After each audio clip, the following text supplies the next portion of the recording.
A great place to start when researching your distribution plan is through Google Trends. Google Trends is a completely free service that allows you to see the popularity of search terms in relation to the total volume of search terms across the world and in various languages. Google processes over 40,000 search queries every single second, and they're willing to share those insights with you. The reason why this is a great place to start is that not only can you see some really interesting things from all of these search queries, like the most searched topic of the day, but you can also see the history of these search terms and of related terms for your business.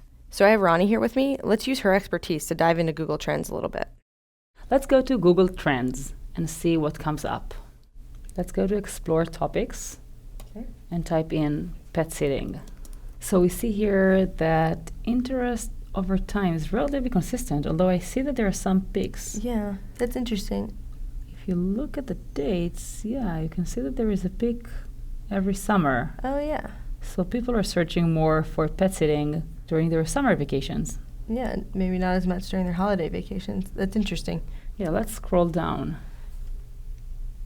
So what are these regional interests? Here we can see where the search term is most popular. So like the United States is most popular? Yeah, you can see here the United States, it has 100. So this is where the search is most common. The place with the greatest volume will always have 100. And then all the other numbers here are always relative to the 100 number. Okay, so we see that people in the United States, Canada, Australia, and even the United Kingdom, I guess, are the most interested in pet sitting? Not exactly. We can assume that these countries are the top ones to search this exact search term in English. So it's not that surprising that the top countries are English-speaking countries. Let's make sure we compare apples to apples. So either we compare a few different English-speaking regions, or we decide to compare between different search terms. Okay, so let me click on the United States and see a breakdown. So pet sitting is the most popular in New Hampshire, it seems, in North Carolina, Arizona, Colorado. Yeah, actually we can choose these regions as our pilot regions or something like that. Oh, that's awesome. Let's go back for a second for the worldwide view. This can also give us insights on popular related terms. Let's go down. This can also give us insights about related searches and related terms. So in our messaging and tagline and wording that we use in our website and messaging, we can use not only dog sitting, but also pet sitters, pet sitter, pet care, pet sitting services, and other terms that people really search more. It's cool how they break it down. I'm sure that'll help you develop what keywords you're going to want to use. Let's go back to the top. I want to show you the categories section. Here? Yeah, this can be very helpful in research. So we have options like hobbies and leisure, pets and animals, jobs and education. Categories are important if you want to expand into the Google Display Network. The Google Display Network allows you to place display ads on related websites, and you can choose where to advertise based on categories. What we learn here will help us choose a category of websites to advertise in. Clearly, pets and animals seems relevant to us, but look, under jobs and education, the interest in pet sitting shot up after 28. That's interesting. I would have never thought to look at this. So what else can we find in web search? Just a second, before we do that, let's go back to jobs and education and go back to all categories.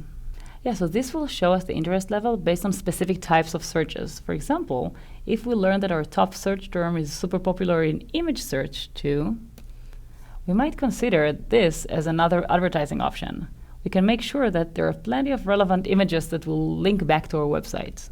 Another cool thing you can do is actually to compare different search terms. And it's not necessarily for image search, it can be for web search too. Let's go back to web search and let's just add another term, like dog services.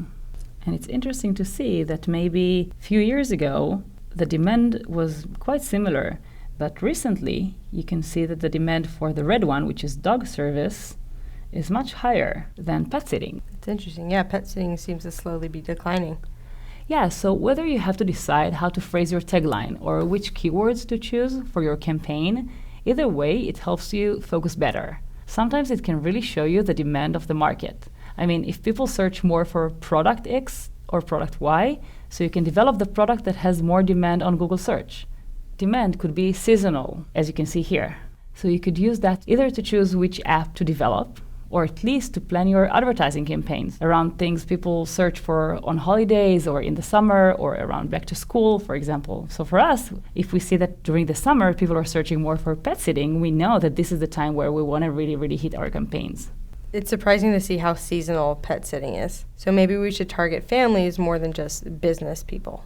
Yeah, we learned something. Look at that. Okay, well, let's go to a question about this. Okay, so we saw this tool. I think it's pretty awesome, and I could have a lot of fun with it. But I think it's time for you to explore it a little bit more. I want you to go to Google Trends and explore a search term that's related to your app. If you don't have one, go ahead and use a Barkment. But don't use the same search term we did. Then fill in the blanks below. First, I want you to tell us what term you used.